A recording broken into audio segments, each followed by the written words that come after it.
नमस्कार दोस्तों, MJT education में आप सभी का स्वागत है। इस वीडियो में हम लोग डिस्कस करने वाले हैं फीफा के द्वारा इंडिया को बैन कर दिया गया है। यहाँ पर हमको एक बहुत ही ज़्यादा चिंताजनक न्यूज़ देखने को मिल रही है कि जो फीफा है, जो कि पूरे विश्व में फुटबॉल की जो भी चीज़ें होती हैं उनको कंट्रोल करता है, उसके द्वारा इंडिया को यानी कि ऑल इंडिया फुटबॉल फेडरेशन को यहाँ पर बैन कर दिया गया है। दोस्तों, मैं आपको बता दूँ कि जो ऑल इंडिया फुटबॉल फेडरेशन है उसके अंदर पिछले कुछ समय से लगातार दिक्कतें चल रही थी। वहाँ पर इलेक्शंस को लेकर कई सारी दिक्कतें थीं, जिसके कारण से यहाँ पर फीफा के द्वारा उन्हें लगातार वार्निंग दी जा रही थी कि हम आपको बैन कर सकते हैं। यहाँ पर इनके द्वारा अब फाइनली 16 अगस्त को ऑफिशियली फीफा के द्वारा ऑल इंडिया फुटबॉल फेडरेशन को यहाँ पर बैन कर दिया गया है। उनका कहना यह है कि हमें AIFF यानी कि ऑल इंडिया फुटबॉल फेडरेशन के अंदर थर्ड पार्टी का इन्फ्लुएंस देखने को मिल रहा है, जिसके कारण से हम इसको बैन कर देते हैं। तो यहाँ पर 16 अगस्त यानी कि आज के दिन फीफा के द्वारा इंडिया को बैन कर दिया गया है। दोस्तों, अब इस पूरा का पूरा मैटर क्या है, इसके अंदर क्या दिक्कतें चल रही थी, उन्हीं के बारे में हम इस वीडियो में चर्चा करेंगे। लेकिन दोस्तों, वीडियो में आगे बढ़ें उससे पहले मैं आपसे पूछता हूँ एक क्वेश्चन। यहाँ पर आपसे पूछा जा रहा है कि निम्नलिखित में से कौन सी कंट्री ने यहाँ पर मैक्सिमम टाइम अपना जो फीफा वर्ल्ड कप है उस पर फतेह हासिल करी, मतलब उसका खिताब जीता है। तो आपके ऑप्शंस हैं Argentina, Brazil, Portugal and France. यदि आप इसका करेक्ट आंसर जानते हैं तो अभी कमेंट बॉक्स में बता सकते हैं। लेकिन दोस्तों, यदि आप इसका सही आंसर नहीं जानते हैं तो इसका करेक्ट आंसर आपको इस वीडियो के एंड में पता चल जाएगा,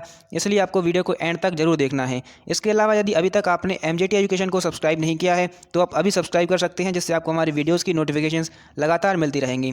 तो चलिए स्टार्ट करते हैं और जानते हैं कि यहाँ पर न्यूज़ देख सकते हैं आप। FIFA suspend All India Football Federation due to third party influence, यानी कि थर्ड पार्टी इन्फ्लुएंस के कारण जो फीफा है उसके द्वारा इंडिया की जो फुटबॉल फेडरेशन है, ऑल इंडिया फुटबॉल फेडरेशन, उसको बैन कर दिया गया है। इंडियन एक्सप्रेस की न्यूज़ आप यहाँ पर देख सकते हैं। तो दोस्तों, ये न्यूज़ काफ़ी ज़्यादा चिंताजनक है पूरे भारत के लिए, क्योंकि ये उस समय पर आई है जब हमने अपने इंडिपेंडेंस डे को सेलिब्रेट किया है और अगले ही दिन हमें ये न्यूज़ देखने को मिली है। और इससे भी बड़ी बात यह है कि दोस्तों, कुछ ही दिनों बाद यहाँ पर भारत के अंदर फीफा का एक बहुत बड़ा इवेंट होने वाला है। यहाँ पर फीफा का under-17 women's world cup India के द्वारा ही होस्ट किया जा रहा था। इंडिया उसकी मेज़बानी करने वाला था। लेकिन दोस्तों, यहाँ पर अब ये न्यूज़ आई है कि इंडिया को बैन कर दिया गया है। तो यहाँ पर इंडिया के खेलने के ऊपर भी यहाँ पर सवाल खड़े हो गए हैं, क्योंकि दोस्तों यहाँ पर इंडिया पार्टिसिपेट तो कर रहा था, लेकिन एज अ रैंक के लिए नहीं, मतलब कि उसकी रैंक उतनी अच्छी नहीं थी कि वो फीफा वर्ल्ड कप के लिए क्वालिफाई करे। वो क्वालिफाई इसलिए किया था क्योंकि इंडिया के अंदर फीफा वर्ल्ड कप होना था और इसलिए वो उसमें पार्टिसिपेट करने वाला था। लेकिन यहाँ पर अब हो सकता है कि इंडिया की जो टीम है वो फीफा वर्ल्ड कप के अंदर हिस्सा भी ना ले पाए। तो यहाँ पर ऐसा बताया गया है इस न्यूज़ के अंदर। अब दोस्तों, जो फीफा वर्ल्ड कप है वो अक्टूबर 11 से अक्टूबर 30 के बीच में होना था, यानी कि ज़्यादा दिन इसको बचे भी नहीं थे, लगभग 2 महीने से भी कम का समय बचा था। लेकिन यहाँ पर इंडिया को बैन कर दिया गया है। अब दोस्तों, 85 ईयर की हिस्ट्री के अंदर ऐसा पहली बार हुआ है कि इंडिया को यहाँ पर बैन किया गया है। यहाँ पर ऑल इंडिया फुटबॉल फेडरेशन को बैन किया गया है फीफा के द्वारा। और यहाँ पर ऐसा भी हो सकता है कि अब इंडिया की जो टीम है, जो इंडियन फुटबॉल टीम्स हैं, वो इंटरनेशनल मैच भी ना खेल पाएँ इस बैन के कारण। ऐसा यहाँ पर हमको देखने को मिल सकता है। अब दोस्तों, यहाँ पर पूरा का पूरा जो मैटर है वो इस तरह से है कि रिसेंटली हमको देखने को मिला था कि सुप्रीम कोर्ट के द्वारा यहाँ पर जो AIFF यानी कि ऑल इंडिया फुटबॉल फेडरेशन के प्रेसिडेंट थे प्रफुल्ल पटेल, उनको यहाँ पर सस्पेंड कर दिया गया था। दोस्तों, हुआ क्या था कि जो प्रफुल्ल पटेल हैं ये पिछले कुछ समय से यहाँ के इसके प्रेसिडेंट बने हुए थे, लेकिन दोस्तों यहाँ पर दिसंबर 2020 तक इलेक्शंस करवाने थे ऑल इंडिया फुटबॉल फेडरेशन के प्रेसिडेंटशिप के लिए। लेकिन यहाँ पर इनके द्वारा जो इलेक्शंस हैं वो करवाए ही नहीं गए और ये इलीगली यहाँ पर इसके प्रेसिडेंट बनकर बैठे हुए थे, जिसके कारण से यहाँ पर जो मामला है ये सुप्रीम कोर्ट में पहुँचा और सुप्रीम कोर्ट के द्वारा इनको रिमूव कर दिया गया था। अब दोस्तों, सुप्रीम कोर्ट के द्वारा एक कमेटी ऑफ एडमिनिस्ट्रेटर्स भी बिठाई गई थी, जिसमें कि एक सीनियर जज थे जो कि फॉर्मर सुप्रीम कोर्ट के जज थे, जिनका नाम था AR डावे, और इनके साथ में chief commissioner of India SY Qureshi और साथ में x Indian captain Bhaskar Ganguly शामिल थे। तो दोस्तों, अब इस कमेटी ऑफ एडमिनिस्ट्रेटर के द्वारा यहाँ पर इसको ये जिम्मेदारी दी गई थी कि ऑल इंडिया फुटबॉल फेडरेशन के अंदर जितने भी मैटर्स चल रहे हैं, जितनी भी दिक्कतें चल रही हैं, उन सभी को सेटल किया जाए। और यहाँ पर एक कॉन्स्टिट्यूशन बनाने की बात करी गई थी, जिसमें कि नेशनल स्पोर्ट कोड और मॉडल गाइडलाइंस को ध्यान में रखते हुए एक कॉन्स्टिट्यूशन बनाया जाएगा। लेकिन दोस्तों, अभी तक AIFF के जो इलेक्शंस हैं वो भी कंडक्ट नहीं हुए हैं और इस कारण से यहाँ पर जो फीफा है उसके द्वारा इंडिया को बैन कर दिया गया है, ऑल इंडिया फुटबॉल फेडरेशन को बैन कर दिया गया है, क्योंकि जो फीफा है वो कभी भी थर्ड पार्टी को अलाउ नहीं करता है कि वो इसमें इंटरफेयर कर सके। दोस्तों, आपको बता दूं कि AIFF फीफा के अंडर में काम करता है और जितनी भी अन्य कंट्रीज़ के अंदर जो फुटबॉल से संबंधित बॉडीज़ हैं वो फीफा के अंदर ही काम करती हैं। और यहाँ पर फीफा बिल्कुल भी अलाउ नहीं करता है कि उनकी जो बॉडीज़ हैं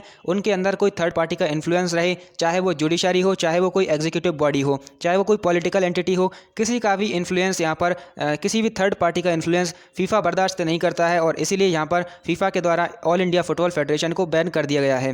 दोस्तों सिमिलर केसेस में होता क्या है कि जो फीफा एक नॉर्मलाइजेशन कमेटी यहाँ पर सेटअप कर देता है, जो कि यहाँ पर इनके जो मैटर्स हैं उनको सॉल्व करने में, उनकी जो दिक्कतें हैं उनको सॉल्व करने में हेल्प करती है। तो दोस्तों यहाँ पर और भी कई सारी कंट्रीज़ को फीफा के द्वारा बैन कर रखा है यहाँ पर थर्ड पार्टी इन्फ्लुएंस के लिए। लेकिन दोस्तों इंडिया के केस में ऐसा पहली बार हुआ है कि 85 ईयर्स की हिस्ट्री में इंडिया को पहली बार यहाँ पर फीफा के द्वारा बैन किया गया है। तो ये सारी की सारी चीज़ें थी इस न्यूज़ के बारे में, जिसमें हमने डिटेल में जाना कि किस तरह से यहाँ पर इंडिया के जो ऑल इंडिया फुटबॉल फेडरेशन है उसको फीफा के द्वारा बैन किया गया है। अब दोस्तों मैं आपको जो क्वेश्चन मैंने आपसे पूछा था उसका आंसर दे देता हूँ। तो यहाँ पर आपसे पूछा गया था कि कौन सी कंट्री के द्वारा सबसे ज़्यादा बार फीफा वर्ल्ड कप जीता गया है। आपके ऑप्शंस थे, इनमें सही आंसर है ब्राज़ील। तो दोस्तों ब्राज़ील के द्वारा यहाँ पर 5 बार फीफा वर्ल्ड कप को जीता गया है और ब्राज़ील सबसे सफल टीम यहाँ पर निकलकर सामने आई है। इसके अलावा मैं फीफा के बारे में कुछ बातें और आपको बता देता हूँ।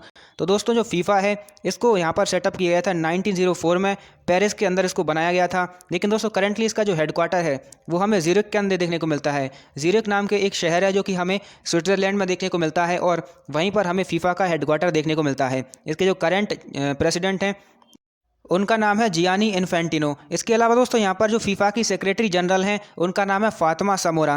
इसके अलावा दोस्तों फीफा वर्ल्ड कप के बारे में मैं कुछ आपको बातें बताऊं तो यहाँ पर जो फीफा वर्ल्ड कप है वो 1930 से स्टार्ट हुआ था और सबसे पहली बार उरुग्वे के अंदर इस फीफा वर्ल्ड कप को कंडक्ट करवाया गया था। इसके अलावा दोस्तों जो रिसेंट फीफा वर्ल्ड कप हुआ था 2018 के अंदर, वो हुआ था रशिया के अंदर, जिसको फ्रांस के द्वारा यहाँ पर जीता गया था और ये फीफा का था 21st एडिशन। इसके अलावा दोस्तों फीफा का जो 22nd एडिशन है यानी कि 2022 के अंदर, यानी कि इसी वर्ष नवंबर के महीने में जो फीफा वर्ल्ड कप का 22nd एडिशन होने वाला है वो कतर के अंदर होने वाला है। और ऐसा पहली बार हुआ कि किसी अरब कंट्री के अंदर यहाँ पर फीफा का वर्ल्ड कप होने वाला है। इसके अलावा दोस्तों एशिया के अंदर ऐसा दूसरी बार होगा कि एशिया के अंदर जो फीफा वर्ल्ड कप है उसको कंडक्ट करवाया जाएगा। इससे पहले 2002 के अंदर जो एशिया है उसके अंदर यहाँ पर फीफा वर्ल्ड कप को कंडक्ट करवाया गया था, जिसकी जो मेज़बानी है वो साउथ कोरिया और जापान के द्वारा मिलकर करी गई थी। तो यहाँ पर दूसरी बार ऐसा हो रहा है कि जो फीफा वर्ल्ड कप है वो एशिया के अंदर किसी अरब कंट्री के अंदर कंडक्ट करवाया जा रहा है। जो मेनली फीफा वर्ल्ड कप्स हैं वो या तो अमेरिका के अंदर या फिर यूरोप्स के अंदर कंडक्ट करवाए जाते हैं। आमतौर पर यूरोपियन कंट्री के अंदर फीफा वर्ल्ड कप हैं वो हमको देखने को मिलते हैं। इसके अलावा दोस्तों 2026 में जो अगला फीफा वर्ल्ड कप होगा वो होगा यहाँ पर 3 कंट्रीज़ के अंदर, जो कि मैक्सिको, कनाडा और यूएसए, तीनों के अंदर जॉइंटली इस एडिशन को कंडक्ट करवाया जाएगा, जो कि इसका 23rd एडिशन होगा। तो दोस्तों ये सारी की सारी चीज़ें थी इस पर्टिकुलर वीडियो में। आपने समझा किस तरह से यहाँ पर इंडिया की फुटबॉल फेडरेशन को बैन किया गया है फीफा के द्वारा। इसके अलावा फीफा के बारे में भी मैंने आपको बहुत सारी बातें बताई। तो उम्मीद है आप सारी चीज़ें अच्छी तरीके से समझ पाए होंगे और काफ़ी ज़्यादा नॉलेज यहाँ से गेन कर पाए होंगे। अब इस वीडियो को समाप्त करें उससे पहले कुछ बातें और आपको बताता हूँ। यदि आपने इस टेलीग्राम चैनल को ज्वाइन नहीं किया तो आप इसको ज्वाइन कर सकते हैं। यहाँ पर आपको वीडियोज़ के अपडेट मिलते हैं, PDFs मिलते हैं, क्विज़ेज़ मिलती हैं, जहाँ पर आप अपनी नॉलेज को टेस्ट कर सकते हैं। इसके अलावा आप हमारे ऐप को डाउनलोड कर सकते हैं और आपको ये सारी चीज़ें मिल जाती हैं, जहाँ पर आपको videos, mock test, quizzes, ebooks, कई सारी चीज़ें मिलती हैं। तो दोस्तों वीडियो यदि पसंद आई हो तो इसको लाइक ज़रूर कीजिए और वीडियो देखने के लिए आपका बहुत बहुत धन्यवाद।